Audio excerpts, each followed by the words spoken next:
Salve, meu povo! Feliz ano novo! Bom dia, boa tarde, boa noite, feliz vida nova!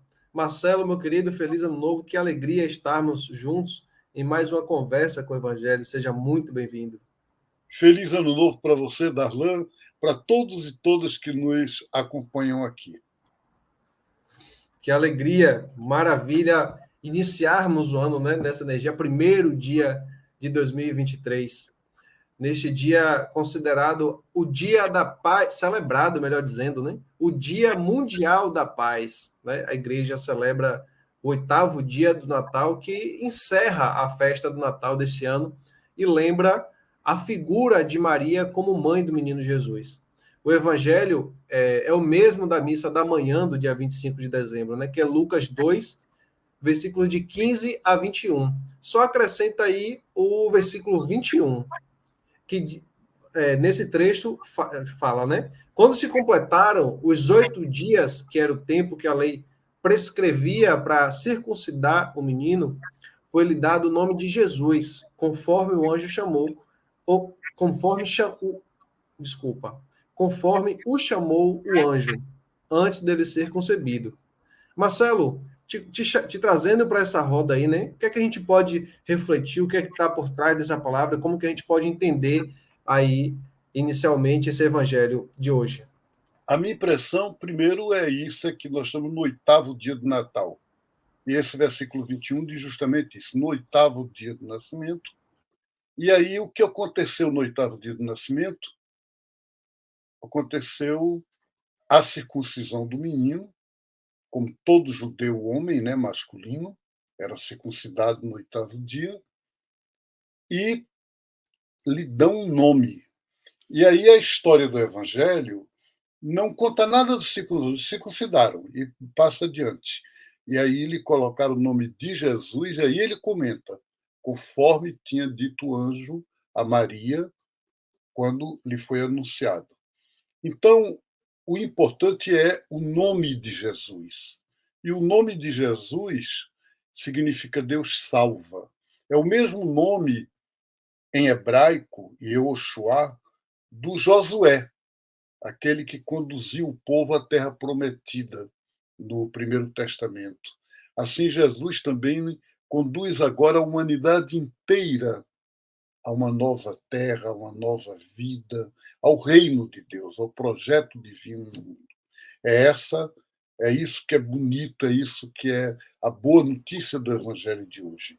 Agora, é interessante no oitavo dia retomar o Natal.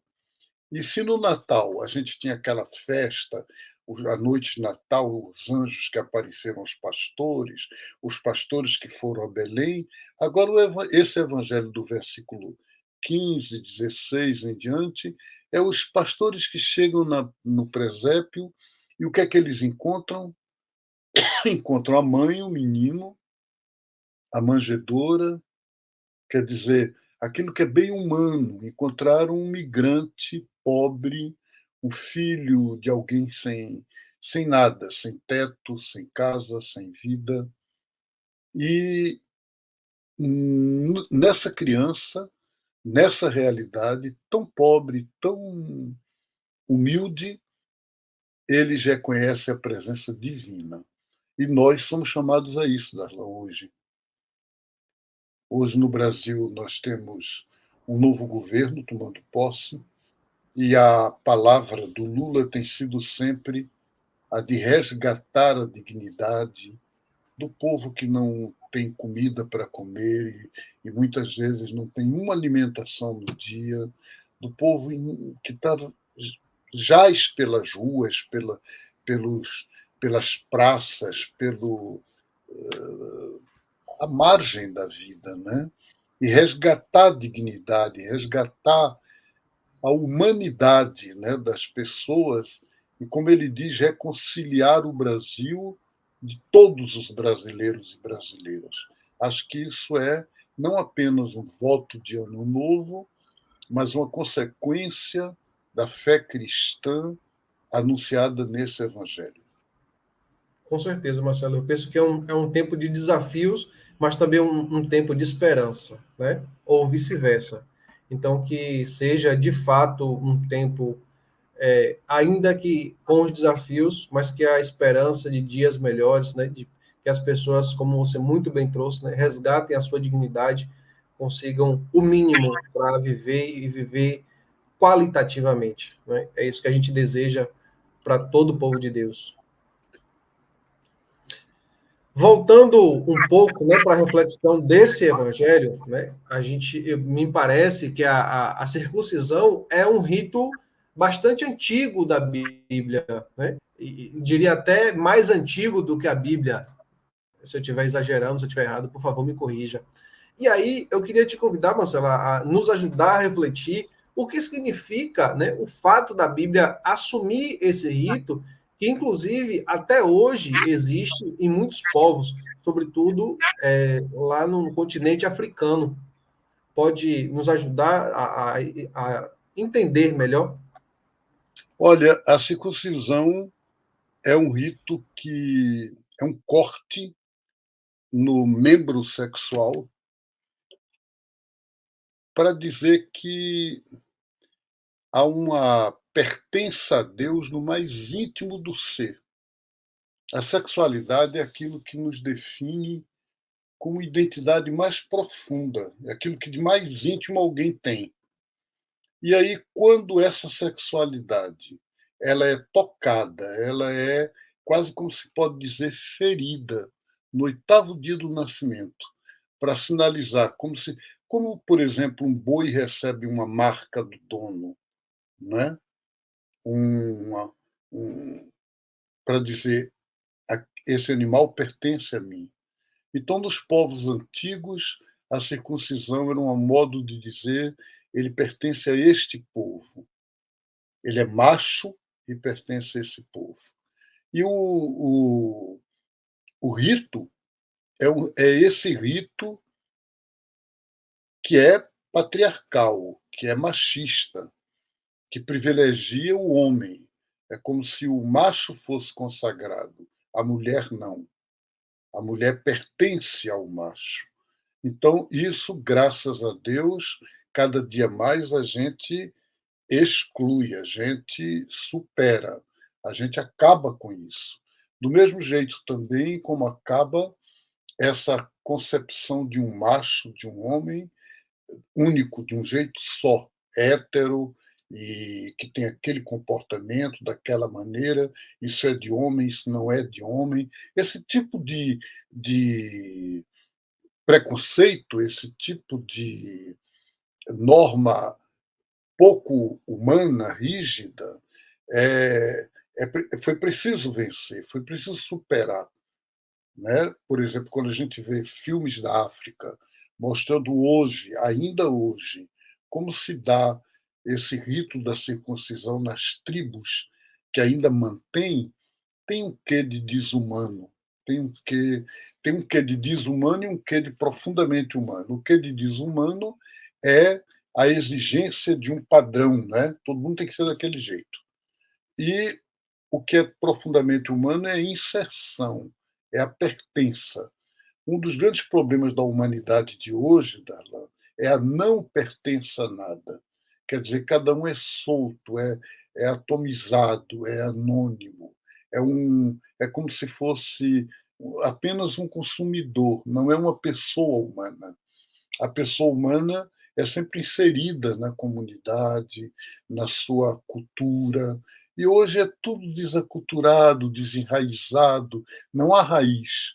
Então, a circuncisão revela essa raiz. Né? Como eu estou dizendo, a gente hoje não pode ser mais isso, né? Um sinal no membro sexual do macho. Não, isso não tem nada a ver hoje em dia. Mas para a comunidade antiga, para o antigo povo da Bíblia, formado daquela maneira, era a forma de dizer, desde a infância, 8 dias nascido, a criança já é consagrada, já pertence ao povo, já tem um nome e é de Deus. Então, acho que Jesus criou uma nova maneira de ser de Deus, é sendo da gente.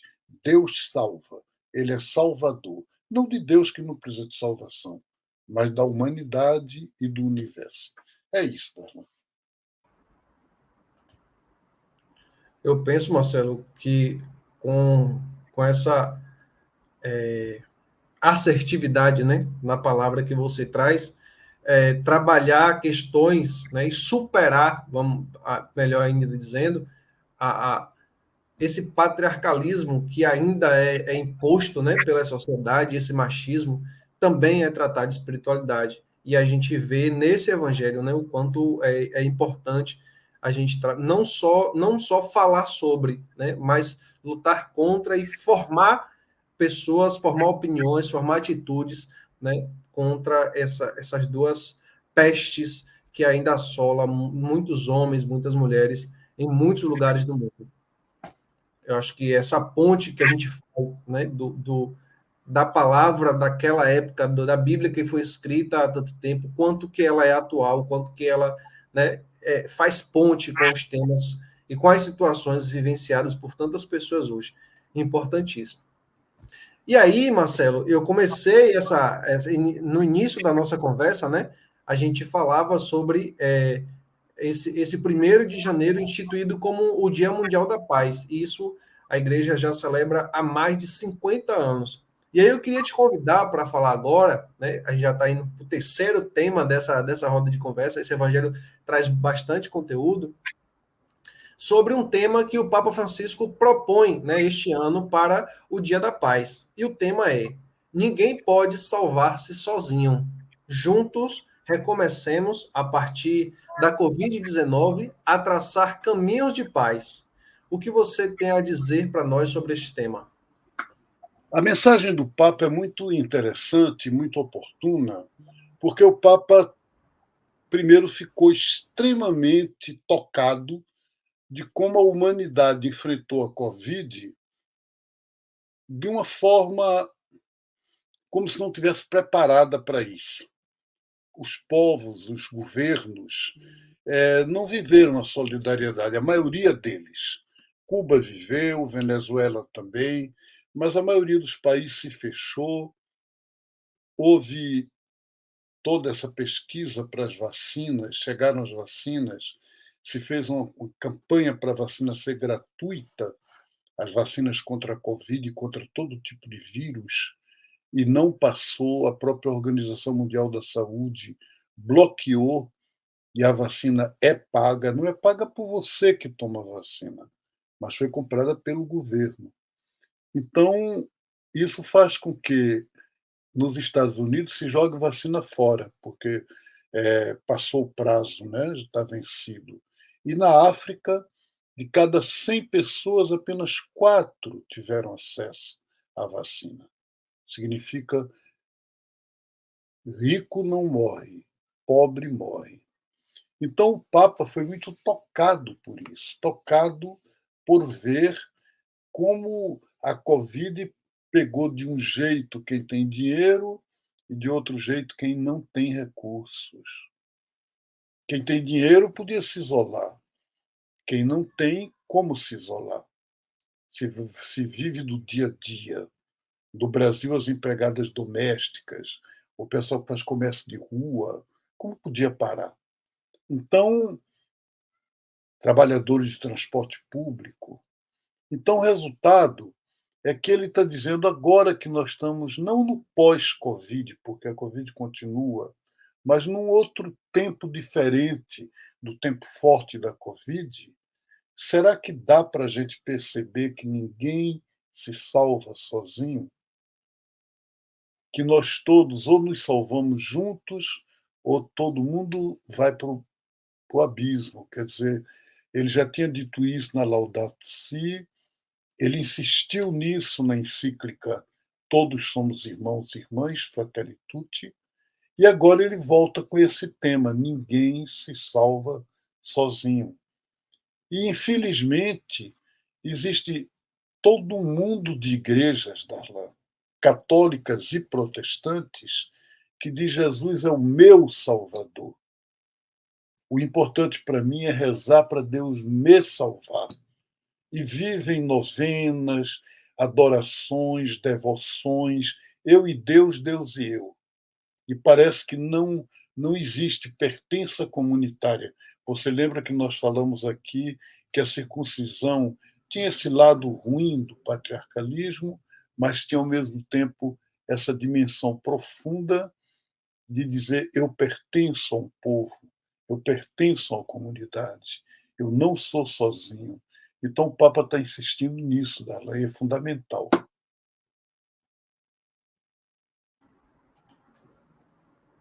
Excelente.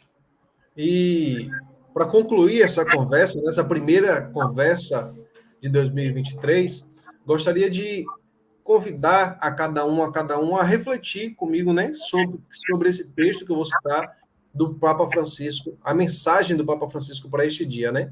E ele diz: para vivermos melhor depois da emergência da Covid-19, não se pode ignorar um dado fundamental: as diversas crises que enfrentamos, que são as crises social, econômica, ética, ecológica, todas estão interligadas. Na realidade, um problema é causa ou consequência do outro. Assim, somos chamados a enfrentar com responsabilidade e compaixão os desafios do nosso mundo. Devemos insistir no direito à saúde pública para todos e todas, promover ações de paz para acabar com os conflitos e as guerras que continuam a gerar vítimas e pobreza, cuidar da terra, nossa casa comum, de forma mais profunda, implementar medidas claras e eficazes para fazer face às alterações climáticas, combater o vírus das desigualdades e garantir o alimento e um trabalho digno para todos e todas, apoiando quantos não têm sequer um salário mínimo e passam por grandes dificuldades. Desenvolver com políticas adequadas o acolhimento e a integração, especialmente em favor dos migrantes e daqueles e daquelas que vivem como descartados na nossa sociedade. Ninguém se salva sozinho. Muito obrigado, Darlan, por retomar essa palavra do Papa, que pode ser para nós um indicativo importante para esse ano novo que começa. Para vocês todos, uma boa semana, que Deus abençoe, feliz ano novo, sigamos juntos caminhando. Maravilha, Marcelo, muito obrigado a você, obrigado a todos e todas que nos acompanharam nessa roda de conversa. Beijo no coração, feliz ano novo e, é claro, a gente segue como sempre, né? Caminhando. Beijo no coração, meu povo.